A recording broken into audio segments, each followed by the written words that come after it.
Salut tout le monde, j'espère que vous allez bien. Pour ceux qui ne le savaient pas encore, ceci est un nouveau format de vidéo où je lis des mangas qui sont quand même assez récents pour vous en donner mon avis. Donc aujourd'hui, je vais vous parler des mangas Freak Café et du manga Bakemonogatari. Oui, le fameux Bakemonogatari. Avant tout ça, j'aimerais tout d'abord vraiment remercier les éditions Akata de m'avoir envoyé le volume 1 du manga Freak Café qui n'est pas encore sorti en librairie. On va commencer avec tout d'abord le manga Bakemonogatari vu que j'ai l'édition limitée ou l'édition collector, hein, c'est comme vous voulez, avec la jaquette collector.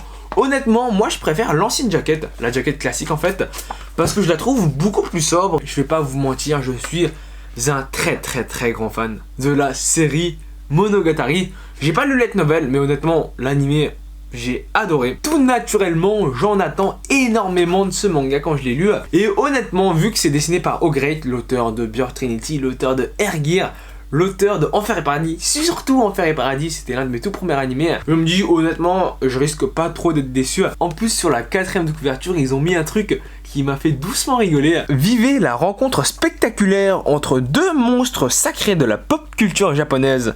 O'Great, l'auteur de Air Gear. Bon, moi j'aurais plutôt mis de Enfer et Paradis, mais c'est vrai que Air Gear c'est sa plus grosse série, donc ça je comprends. Et Nishiwazan, je crois que ça se prononce comme ça, qui est l'auteur de Death Note Another. Sérieusement, ils ont mis Death Note Another Note.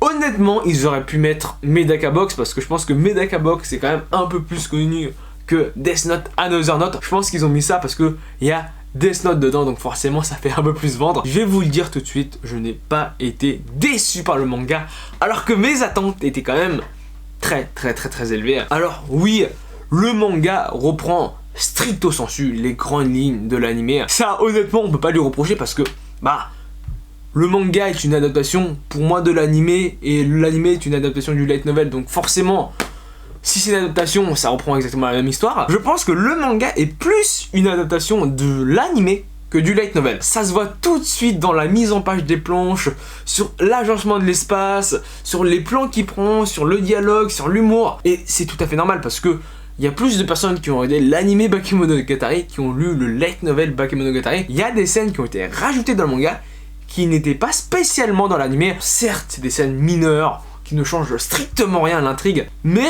avoir quand même un petit plus par rapport à ce qu'on nous a déjà montré, ça fait quand même vraiment plaisir. Par exemple, cette scène où Senjogara tombe du bâtiment parce que la rambarde est abîmée et qui se fait rattraper par Araragi avec une seule main.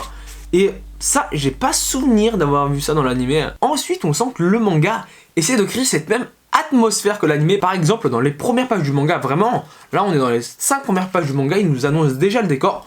Le manga a pas pour but d'être drôle. Il y a clairement aucune scène où tu vas dire oh putain c'était marrant.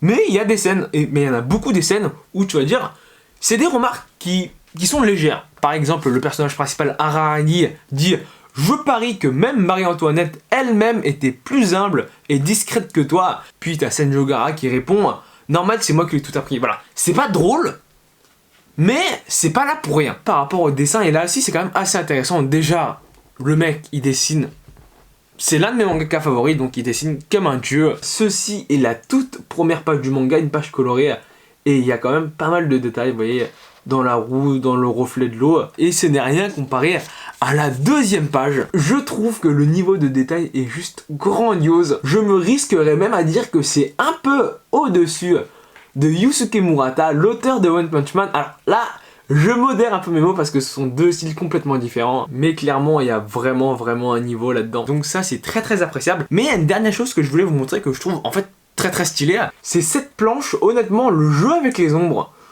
j'ai trouvé ça quand même hyper stylé. Sinon, je vous en trouve une petite dernière pour la route. La direction artistique qu'a pris l'auteur est vraiment différente de celle de l'animé parce que sur celle de l'animé, en fait, elle est coupée ici, elle saigne, voilà, c'est des membres qui sont démembrés. Là, vous voyez, il y a un effet avec les chauves-souris et juste l'illustration est juste magnifique, quoi. J'en entendais beaucoup du manga.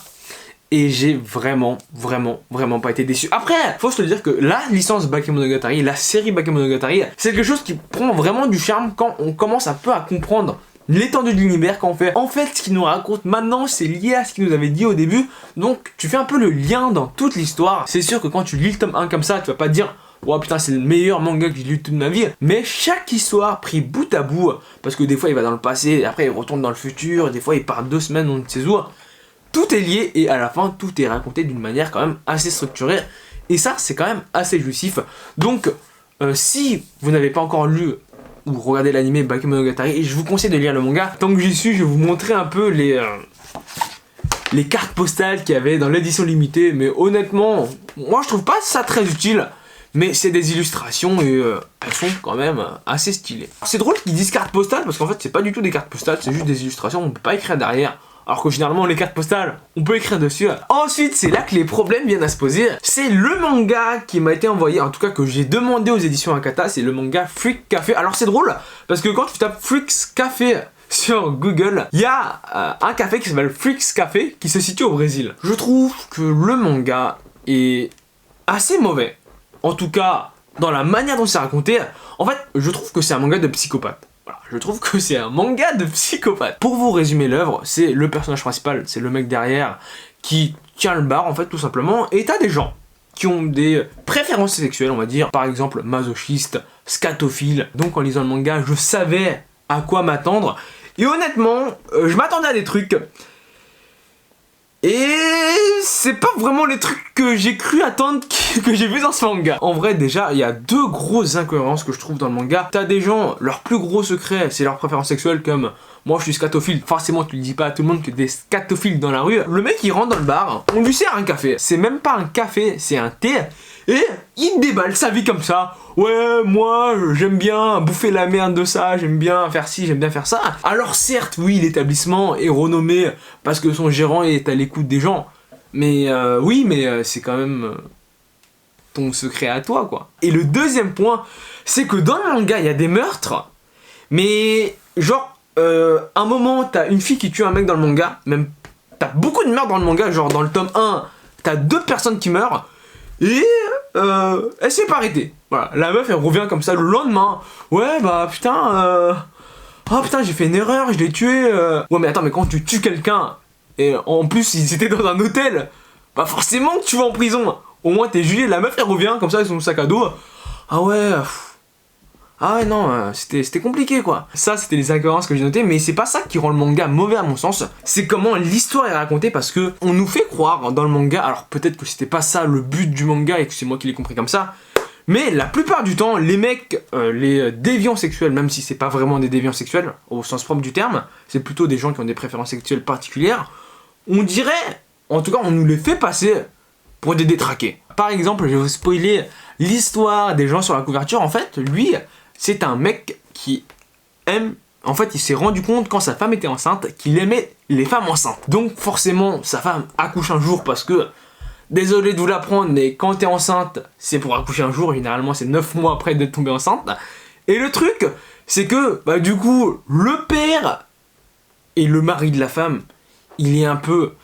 Il est plus attiré par sa femme parce qu'elle est plus enceinte. Dans sa tête, c'est... Je suis amoureux de ma femme, mais j'ai plus d'attirance sexuelle pour elle parce qu'elle n'est plus enceinte. Et moi, j'aime que les femmes enceintes. Donc, il aime sa femme, mais il n'a plus d'attirance sexuelle. Et véridique, la solution qu'il trouve, c'est je vais me trouver une deuxième femme. Donc, il va la mettre enceinte. Il va baiser avec parce que il aime les femmes enceintes. Donc, puisque sa femme a eu un gosse, forcément, tu t'as pas un gosse à la suite d'un autre. Faut que ton corps reprenne de l'énergie. Désolé de vous le dire, mais avoir un enfant, c'est fatigant. Et voilà, je vous parle même pas en connaissance de cause. Et le truc, c'est que le mec trouve une deuxième épouse. Il fait croire qu'il est célibataire, il la met enceinte et il lui dit « Je vais me marier avec toi », tout en gardant son ancienne épouse. Et l'histoire se termine sur ça en fait. L'histoire se termine véridique sur ça. En lisant le truc, je me suis dit « Mais attends, mais y a pas de morale ou quoi, c'est juste malsain en fait. » Et pour vous dire, c'est à peu près le même délire dans chaque petite histoire. En fait, je vois pas le but du manga.